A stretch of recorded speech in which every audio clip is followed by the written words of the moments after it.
السلام علیکم معزز ناظرین، پیارے دوستوں، بہنوں، بھائیوں اور بزرگوں، میں حافظ صفد نواز ایڈوکیٹ آپ کو اپنے اسلامی چینل کے اندر خوش آمدید کہتا ہوں۔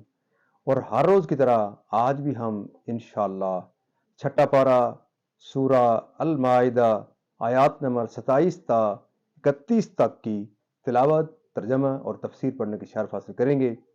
تلاوت شروع کرنے سے پہلے ہم درود شریف پڑھتے ہیں، آپ بھی میرے ساتھ پڑھیں۔ اللهم صل على محمد وعلى ال محمد كما صليت على ابراهيم وعلى ال ابراهيم انك حميد مجيد.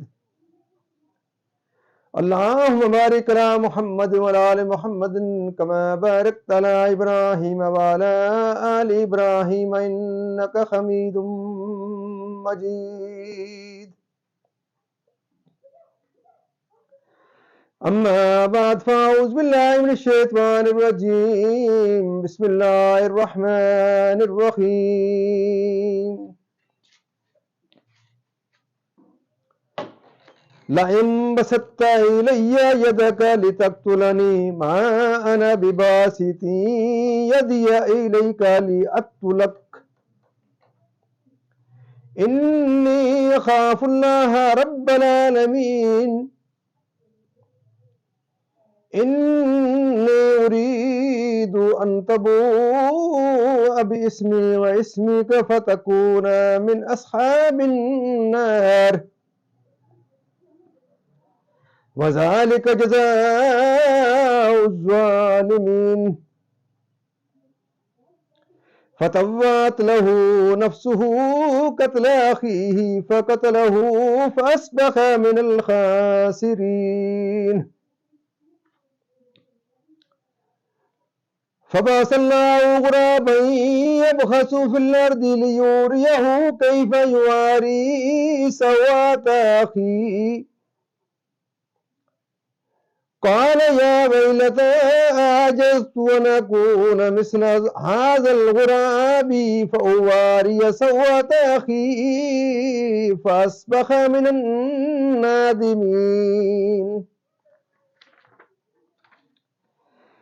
من أجل ذلك كتبنا على بني إسرائيل أنه من قتل نفسا بغير نفس أو فساد في الأرض فكأنما قتل الناس جميعا ومن أحياها فكأنما أحيا الناس جميعا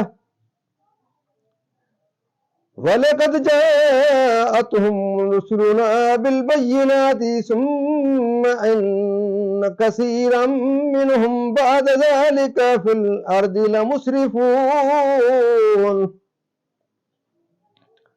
صدق اللہ العظیم. ترجمہ.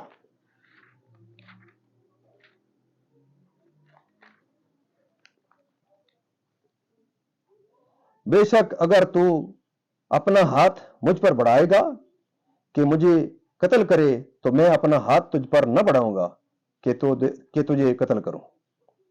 میں اللہ سے ڈرتا ہوں جو مالک ہے سارے جہاں کا. میں تو یہ چاہتا ہوں کہ میرا اور تیرا گناہ دونوں تیرے ہی پلے پڑے تو دوزخی ہو جائے. اور بے انصافوں کی یہی سزا ہے. تو اس کے نفس نے اسے بھائی کے قتل کا چاؤ دلایا تو اسے قتل کر دیا تو رہ گیا نقصان میں. تو اللہ نے ایک کوا بھیجا زمین کو ریتتا کہ اسے دکھائے کیوں کر اپنے بھائی کی لاش چھپائے. بولا ہائے خرابی، میں اس کوے جیسا بھی نہ ہو سکا کہ میں اپنے بھائی کی لاش چھپاتا تو پچھتاتا رہ گیا. اس سبب سے ہم نے بنی اسرائیل پر لکھ دیا کہ جس نے کوئی جان قتل کی بغیر جان کے بدلے یا زمین میں فساد کیے تو گویا اس نے سب لوگوں کو قتل کیا. اور جس نے ایک جان کو جلا لیا اس نے گویا سب لوگوں کو جلا لیا. اور بے شک ان کے پاس ہمارے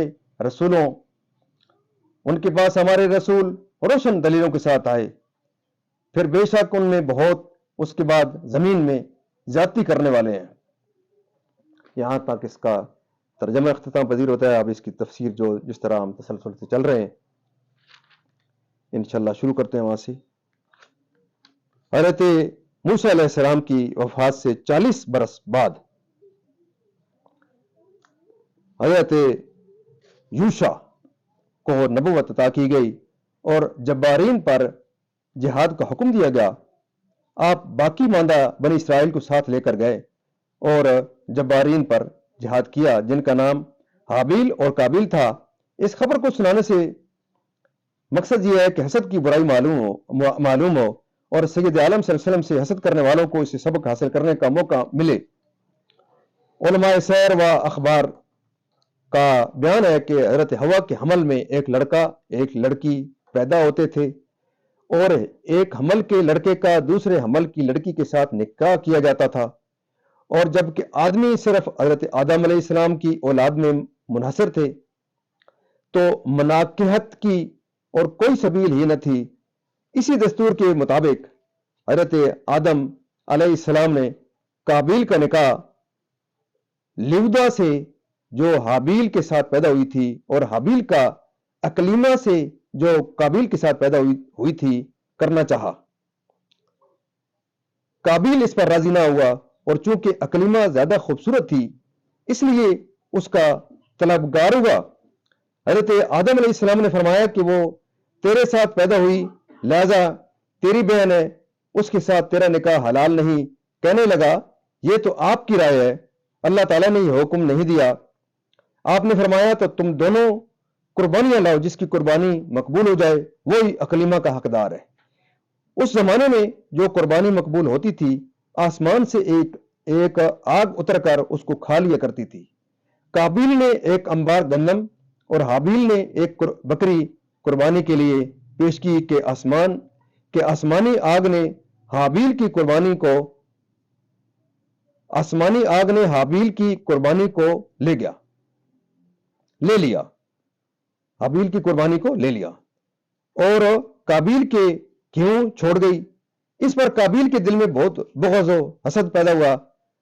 جب حضرت آدم علیہ السلام حج کے لیے مکہ مکرمہ تشریف لے گئے تو قابیل نے حابیل سے کہا کہ میں تجھ کو قتل کروں گا. حابیل نے کہا کیوں؟ کہنے لگا اس لیے کہ تیری قربانی مقبول ہوئی میری نہ ہوئی اور تو اکلیمہ کا مستحق ٹھہرا اس میں میری ذلت ہے. حابیل کے اس مقولے کا یہ مطلب ہے کہ قربانی کا قبول کرنا اللہ کا کام ہے. وہ متقیوں کی قربانی قبول فرماتا ہے تو متقی ہوتا ہے وہ متقیوں کی قربانی قبول فرماتا ہے تو متقی ہوتا تو تیری قربانی قبول ہوتی.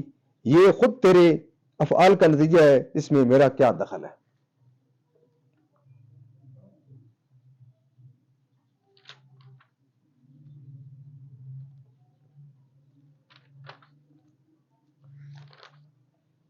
اور میری طرف سے ابتدا ہو یا باوجود یہ کہ میں تو اسے قوی و توانا ہوں یہ صرف اس لیے کہ یعنی مجھ کو قتل کرنے کا جو اس سے پہلے تو نے کیا کہ والد کی نافرمانی کی حسد کیا اور خدائی فیصلے کو نہ مانا اور متحیر ہوا کہ اس لاش کو کیا کرے کیونکہ اس وقت تک کوئی انسان مرا ہی نہ تھا. مدت تک لاش کو پشت پر لادے پھرا. مروی ہے کہ 2 کوے آپس میں لڑے ان میں سے ایک نے دوسرے کو مار ڈالا. پھر زندہ کوے نے اپنی منکار یعنی کہ چونچ اور پنجوں سے زمین کرید کر گڑھا کیا اس میں مرے ہوئے کوے کو ڈال کر مٹی سے دبا دیا. یہ دیکھ کر قابیل کو معلوم ہوا کہ مردے کی لاش کو دفن کرنا چاہیے چنانچہ اس نے زمین کھود کر دفن کر دیا.